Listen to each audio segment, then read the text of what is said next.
These centers don't get federal funding, they don't get state and local funding, that kind of thing.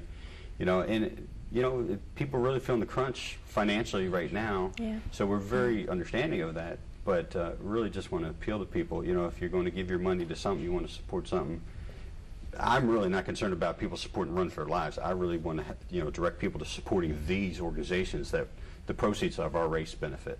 That's really where our heart is. To help these different centers to provide the services that we're talking about. Right. And when did Run for Their Lives become an official organization? So that was November of '08. Wow. Okay. So we're registered, and we're 501c3. That's the other aspect of it too. So we're not political at all. Personally, obviously, we're talking about supporting pro-life candidates and stuff like that. So we believe in that part of it. But the organization Run for Their Lives, we're not political. We don't support candidates. We don't support legislation.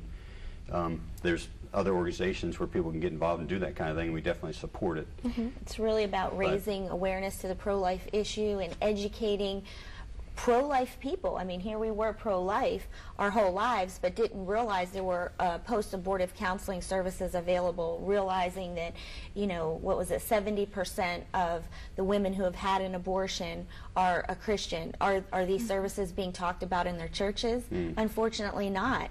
So there is a great amount of education that needs to happen within the Christian community, but the community at large too. And this is an incredible service, whether you agree with our position or not. I mean, because these organizations don't receive any federal funding, they're still assisting people incredibly through these donations, and it's not a burden on the community as far as taxes or what have you. So it's an incredible ministry to support. And also, one thing I was going to say is that we are not a political organization, but through this process we've realized that there are groups again, that were invited to our race that do step out into the political arena to educate people about busting the myths surrounding abortion, that abortion really does hurt women. It's not this neat and tidy little thing. There are aftershocks of making that choice.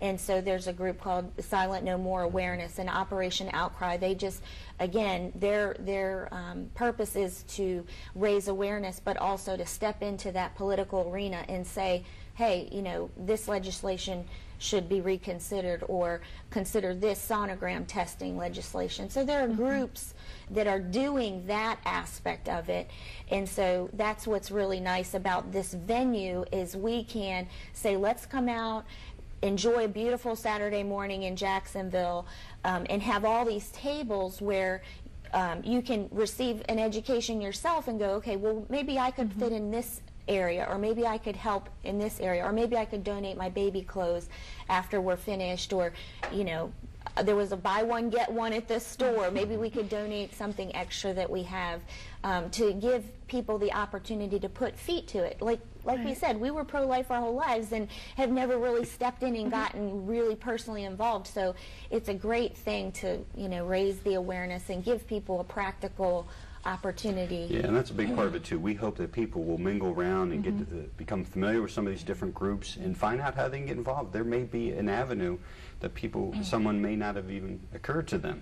They can be involved. Aaron mentioned men being affected by this. There's a growing trend of men seeking help to deal with this. And we were involved in the 40 Days for Life campaign previous year. And anyway, one of the stories I remember hearing was this guy came out 2 in the morning. I mean, there are people around the clock there praying, and they weren't sure whether he was going to, be upset with them or whatever. But eventually, got out of his car, came over, talked to the people who were there, and he pulled out his wallet 3 receipts for abortions he paid for. He said, "Can I be forgiven?" And that, that's a big part of the message. Yeah, there's forgiveness in Christ. That's a big part of it. We're a Christian organization. We're unashamedly Christian. We want to tell people the gospel. We want people to know that Christ died for their sins. He died even for this sin. Any aspect that someone's involved in this kind of thing, and so there's hope for them.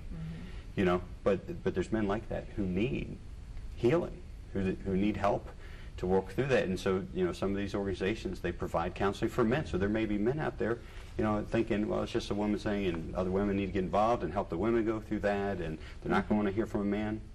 But there's men who could use someone to meet with them that's just one example of a way that someone could volunteer to help out, but there's all kinds of ways. Yeah, that's what I was going to say, is the centers that are, offering these services are looking more and more for men to come alongside to help counsel. Like if they do choose to have their baby and do a family plan, it's like, giving that young man that encouragement to say, this is a huge responsibility and I'll be here with you and I'll walk you through it. Or, if they had a situation that was out of their control, to offer that encouragement to, like Ken said, about that hope and healing that, Christ offers us. So there are so many avenues in which to get involved. Right. So. Okay. And how about you guys tell us a little bit about the race last year? How was the race last year? That was just incredible, full of stories of God's incredible faithfulness and providing provision at the last minute, of course. It is a faith journey. But there are many times where we didn't know if the 501c3 paperwork was going to come through, and then it came through, and then we're going, we have one sponsor, it's the springtime. My husband at one point looked over the list and said, okay, so we have 4 volunteers, and counted up all the slots for how many more. We needed 60 more volunteers, and time is getting closer, and our daughter's friend, the connections that God brought to us were just incredible. But she's like, well, we're a part of this homeschool debate group, and we always look for a service project every year. Can we help you guys out? We're like, sure. How many people do you have? Oh, about 20 or 30 families, about 60 people. We're going, wow. Yes! So, right there, God provided 60 more. Yeah, I mean, just the and there were more beyond that. Yeah, but to see those milestones that were just encouragement to our faith to go, okay, yes, take the next step. The other thing too, and we had a bunch of people tell us that Jacksonville is a walk-up town. People show up the day of, or the day before, wait till the last minute. So a week before the race, we had less than 200 people sign up for the race. And however many would come out, we would have been happy with, and that was fine. But the week of, we just had a bunch of people. We had the Lifeway Christian store. Well, actually, just last year it was just at the St. John's Town Center. We were in the Lifeway store there for the 2 days before the race, handing out race packets, and people would come in and register. And we just had a steady stream all day, both days. Wow. And then the day of the race, I think we had almost as many as 100 people sign up the morning of the race, and we ended up with over 500 runners. Wow. When we got there and see everybody mingling around, and we're like, wow, look at all these people have turned out. So it's just, just incredible. And when you organize this kind of stuff, you know all your plans, you know all the details, and you're seeing the things that aren't going quite right. But and there were things we definitely need to improve on, and we're looking to do that this year. But I had a number of people tell me, it looks like you guys really knew what you're doing. And I'm not saying that to pat us on the back, just to say that was God's grace. He provided everything we needed. It enabled us to be able to put it on. And just the atmosphere there. I mean, Brad, you were there. I was blown away. And again, not because I organized it, was part of it. I just think it was a God thing. And it was just a blast being there. Yeah, it just seemed being there, and we were there at 6 in the morning. It's dark, and you see these figures just moving around, shadows. All of a sudden, it's daylight, and it's just like mobs of people, and like countless number of tables and vendors and information, and it just seemed to me that it was, you guys had done it this is like your 10th year doing it. This isn't the inaugural one, and I do want to ask about your media presence as far as advertising it. Quickly, if you don't mind explaining. How are you getting this information out to the public about the event?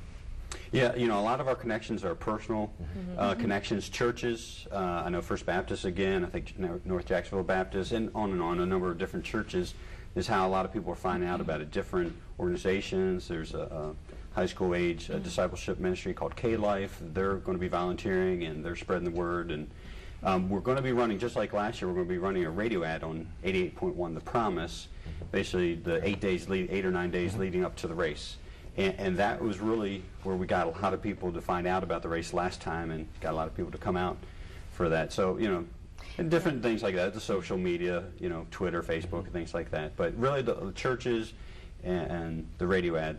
Mainly word of mouth, and just, feel free to call us at the number or go to the website. We have registration forms, and you know, we want to encourage youth groups, go ahead and get involved, you know, make a challenge for the kids to, you know, everybody, let's go out and run in this race, and you know, various things like that to get people out. We've had some private schools come out, some different, you know, homeschool groups and stuff. So, and then again, like Ken said, the churches, just getting the word out through that. So it's an exciting thing. It's really exciting. Right. Now, do all of your volunteer organizers attend the same church? No. I mean, we get people from all over the city. Wow. All over this area. I mean, we actually live in St. Johns County, and there's other people from St. Johns County, and you know, Nassau and Baker, and just all around this area. Yeah, that's the thing that's so wonderful, is it's pro-life. I mean, we've had Catholic representation, we've had private schools, you know, evangelical churches, Baptist churches, non-denominational. I mean, it's just, this is precious to God, and so it's very easy to get around that. And I mean, Messianic Jews, and I mean, it's just beautiful. It's really beautiful to come out and just support this. And again, it's about raising the awareness of how can I practically get involved, how can I put feet to my beliefs. You know, we have these beliefs, and it's really important to put feet to it, especially in this day and age. I mean, things are changing quickly, and so it's a great opportunity. So. Oh, great. And how can someone learn more to register for the race? Again, the website is runfortheirlives.org, so we got a lot of information there. If anybody has any questions, they can always call us at 207-7337. They can email us at info@runfortheirlives.org. So yeah, we definitely love to hear from people. And we mentioned before, I was going to say this, personal fundraising. So the registration fees from those who sign up to run in the race or walk in the race go towards these centers. But you can also set up your own personal fundraising page. Wow. And you can send a link to all your family, friends, coworkers, whoever, and ask them to consider making a donation in your name that would go to the cause. Wow. So if you run or walk in the race, you can do that, but you don't even need to participate as a runner or walker. Right. You can create your own fundraising page and say, this is a cause I believe in. And last year we had someone, and they really went gangbusters. We had people from all over the country from her sending in donations. Wow. So, you know, think big. Yeah. That's the one thing about the internet, that in Facebook and email and things like that, is really you can put the word out. You can, you know, kind of spread the seed of it far and wide, and then you see these donations come in. I mean, I remember last year I put it on my Facebook, and a friend from high school that I was in youth group with donated money, and I was just like, wow, thank you so much. And just very humbling, but exciting, and so thankful for the opportunity. So, yeah. Wow. Yeah, that's great. I know that even within my church, I don't even think we've advertised things like that in my church, so I'm definitely going to try and start promoting things like registration that. forms for you to take today, so please do. Yeah. That'll be great. I know in my church last year, it was great to see the big IMAGs when you walked in before the service, and they had the emblem and the website and the telephone number, and it's you know, I have to admit, it just gave me goosebumps just to sit there and see, like we talked about earlier, churches taking that step and doing more than what they have in the past. Yeah, if there's anybody that's interested, that's watching the program, we have a promotional video, a small, like 30-second promotional video that they could show in their church to advertise for it. We can get them registration forms in their hands, so if they want to go to the website or call or send an email, we would be glad to get those resources to anybody who's ready to do this. So we appreciate your help. It's a, you know, definitely.